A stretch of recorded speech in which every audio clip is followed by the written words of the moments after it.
जिस केस का हवाला दिया गया और आरोप के बाद किया गया, वो माननीय न्यायालय जहानाबाद द्वारा उस केस को 10 तारीख को 10 अगस्त को हमको बरी कर दिया, जिसमें आरोप लगाया गया था झूठा नाजायज आर्म्स रखने का आरोप लगा था। उसमें जिसका भी कॉपी हमने आपके सामने रखा और आप लोगों को भी हम बीच में वितरण कर देंगे, जिससे हम बरी हों। और दूसरा केस जो हमारे बारे में बोल रहे हैं, वो सिर्फ है FIR में नाम नहीं है उस केस में। उस केस में डायरी में राजनीतिक प्रतिद्वंद्विता के कारण डायरी में नाम जोड़ दिया। तीसरा है कोरोना काल में हुआ। चौथा केस जो हम चुनाव लड़ रहे थे फतवा विधानसभा, वहाँ अलावलपुर का चुनावी केस, यही केस है। वो में मैं अपराध से जुड़ा हुआ मामला नहीं है और नहीं मैं दबंग हूँ। यह हमसे लोग कांपते हैं, मोदी ने लगाया आरोप। ऐसा ही बात है, हम प्रोफेसर भी रहे BN कॉलेज में 96 से 20 तक, 20 फरवरी को हम रिटायर किए, लेकिन कहाँ किसी द्वारा कोई आरोप छात्र छात्राओं के पढ़ाने में कोई आरोप नहीं। लेकिन एक आरोप और उन्होंने लगाया कि इन्होंने BSc कर MSc बिना किए हुए PhD कर दिया। ऐसी बात नहीं है, भूल से छूट गया था नॉमिनेशन, भूल कर दिया क्रिटिक द्वारा। लेकिन उसमें भी जब हम लेक्चर में बिहार यूनिवर्सिटी सर्विस कमीशन द्वारा टीचर के अपॉइंटमेंट का निकला, प्रकाशित हुआ, रिजल्ट निकला, उसमें मैं भी लेक्चर में उम्मीदवार के रूप में हुआ था, मेरा भी नियुक्ति का आदेश हुआ। हमने BN कॉलेज, पटना यूनिवर्सिटी के विद्यालय यूनिवर्सिटी में BN कॉलेज है, उसमें 1996 में ज्वाइन किया और ज्वाइन करने के उपरांत सुशील मोदी जैसा विचार वालों ने केस किया, जिसमें 15-20 व्यक्ति के नाम था, जिसमें मेरा भी नाम था। इन लोग के नियुक्ति गलत अवैध है। माननीय उच्च न्यायालय में रिट पिटीशन दायर किए, माननीय उच्च न्यायालय ने जांच करके ये सब चीज ठीक था, पूरा दस्तावेज के जांच किया, बोला अपॉइंटमेंट ठीक है। फिर उसके बाद इनके मानसिकता के लोग ने सुप्रीम कोर्ट में गए, सुप्रीम कोर्ट द्वारा जांच हुआ, वो भी कहा कि सब अपॉइंटमेंट ठीक है। लेकिन 20 में गलती छूट गया है कि थी MSc वाला, लेकिन मैं MSc पटना यूनिवर्सिटी 87 में किया हूँ, कोई दूसरा यूनिवर्सिटी नहीं। जांच करना तो जांच करके देख ले। माननीय उच्च न्यायालय, माननीय उच्चतम न्यायालय से तो जांच वाला एजेंसी नहीं ना है। अगर गलती कहीं हुआ तो यूँ में जाए। और बाकी जो उनके बारे में मेरा द्वारा कहा गया, हमको जैसे कहे कि दबंग है, इस तरह तरह के आरोप लगाए और आपराधिक मामला से भी जोड़े। लेकिन मेरे पास आए थे लोधीपुर के चर्च के लोग, ये लोग हैं, ये हैं फादर हैं, ये उनके सेक्रेटरी हैं, ये हमारे राम नरेश जी जो खेतान मार्केट से संबंधित केस है, इनका भी दोनों में चल रहा है। और इनका भी इन्होंने आवेदन दिया था कि मोदी, सुशील मोदी के भाई महावीर मोदी एवं अन्य लोग ने इसमें संलिप्तता है। तो हमने कहा था कि इसका जांच कराएंगे, जांच के दरमियान जो आवे उस पर कार्रवाई होगी। हमको एक दस्तावेज दी, उसमें था उस उत्कर्ष स्फटिक कमेटी लिमिटेड, उत्कर्ष स्फटिक लिमिटेड में नाम आया हरीश कुमार मोदी एवं उदय कृष्ण कनौरिया एवं अन्य लोग के नाम है। ये जांच का विषय है, तो इन तमाम बिंदुओं पर हम जांच करेंगे। अब जो हमारे पास लोधीपुर के जो फादर ने जो लिख के दिया है, ये बताएंगे। और उसके बाद इनका भाई, इनका ब्रदर का जो बेटा का जो हत्या हो संबंधित जमीन में, और इनका भी समाज के गोली लगी, ये बताएंगे। और ये बताइए आपके साथ लोधीपुर, यस, ये मिशन की जमीन है। इसके पीछे की पृष्ठभूमि थोड़ी सी मैं बताना चाहता हूं आपको। ये बैप्टिस्ट मिशनरी सोसाइटी कॉरपोरेशन द्वारा बेची गई जो कंपनी इंग्लैंड में अवस्थित है और इंग्लिश कंपनीज एक्ट में रजिस्टर्ड है, उसने power of attorney Asit Ghosh नामक एक व्यक्ति को दिया इस जमीन को बेचने के लिए, और ये उन्होंने सिग्नेचर से इस जमीन को बेचा। जब ये जमीन बिक गई, उसके बाद हम लोगों ने एक RTI डाला। आज जमीन के रजिस्ट्री कितने बजे हुआ है, अभी तो स्पष्ट कर। जी मैं आ रहा हूँ। ये जो हम लोगों ने जब आरटीआई डाला और श्री असित घोष भी पावर ऑफ अटॉर्नी की मांग की तो उधर से कोई उत्तर नहीं मिला। उन्होंने आदेश दिया और नक्शे को रद्द कर दिया। ये सारे दस्तावेज हमारे पास मौजूद हैं। अभी मैं जो भी बोल रहा हूं सारे के दस्तावेज के साथ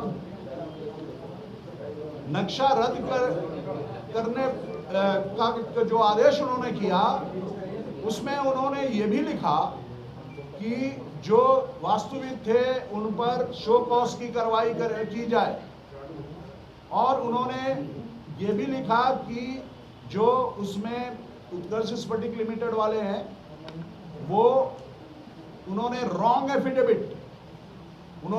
एफिडेविट देकर नक्शा पारित कराया है, क्योंकि उसमें एक कॉलम होता है जिसको भरना पड़ता है, जिसमें एफिडेविट देना पड़ता है कि जो जमीन वो डेवलपमेंट के लिए ले रहे हैं उस पे कोई मुकदमा नहीं है।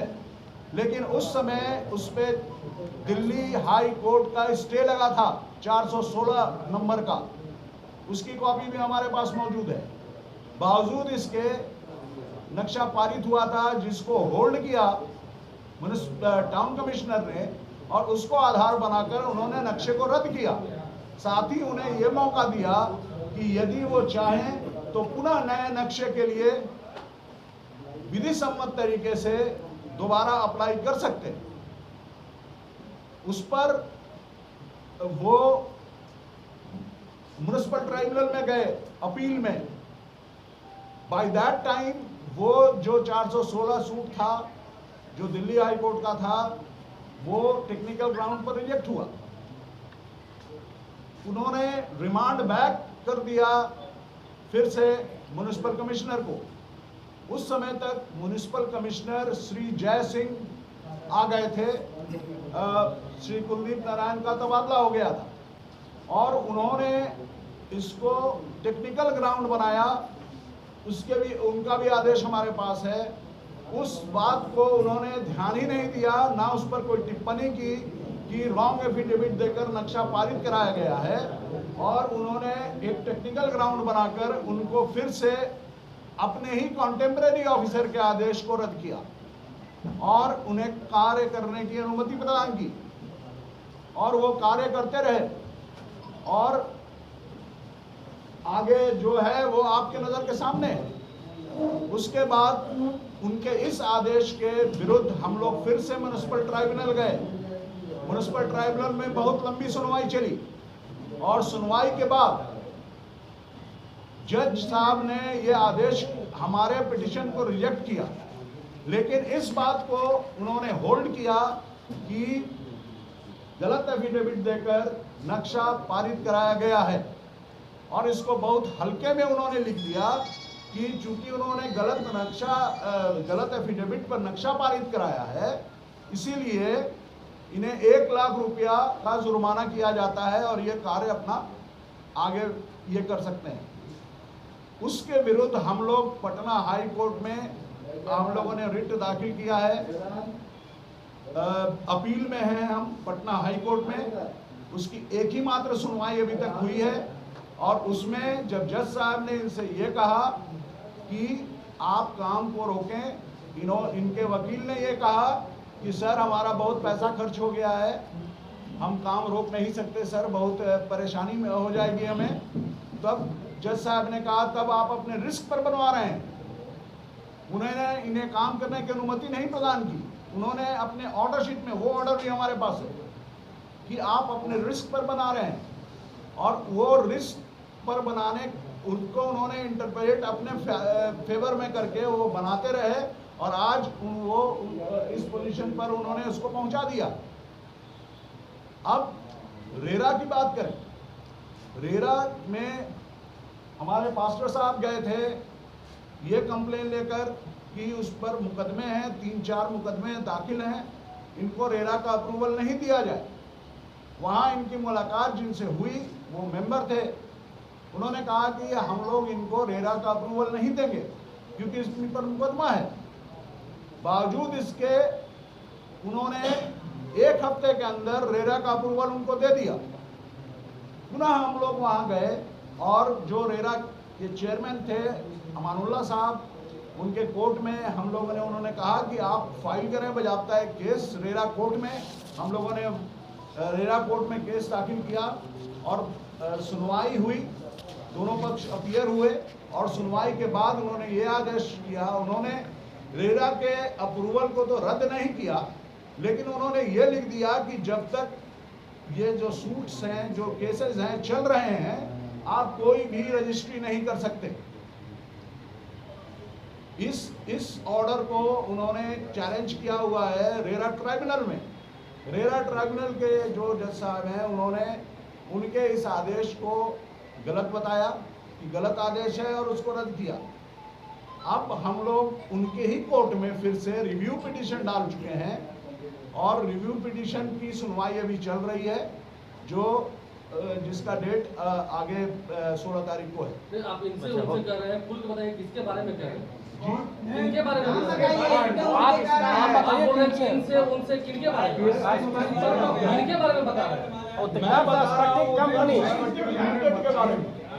मैं उत्कर्ष स्फटिक लिमिटेड के बारे में बता रहा हूँ। ये मैं पहले आपको क्लियर कर दूँ, क्योंकि उनसे हमारा बैटल चल रहा है अभी। वो एक मिशनरी जमीन है, मिशन की जमीन बेची नहीं जाती, वो जमीन बेची गई। वहाँ सदियों पुराना स्कूल था। ये चीज आपने बता दिया। मेडिकल कंपनी है किसकी? ओनर कौन है? उत्कर्ष स्फटिक कंपनी का वो जो रजिस्टर्ड डीड है उसमें नाम as a managing director Harish Kumar Modi और एक है अभय उदय कृष्ण कनौर यादव, अन्य लोग हैं।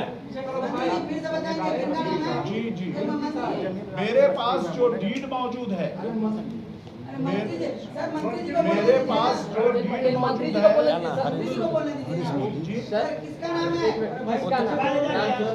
उत्कर्ष स्फटिक कंपनी लिमिटेड में नाम है सर हरीश कुमार मोदी एवं सुदय कनौरिया एवं अन्य व्यक्ति का नाम है जो कागजात भी है।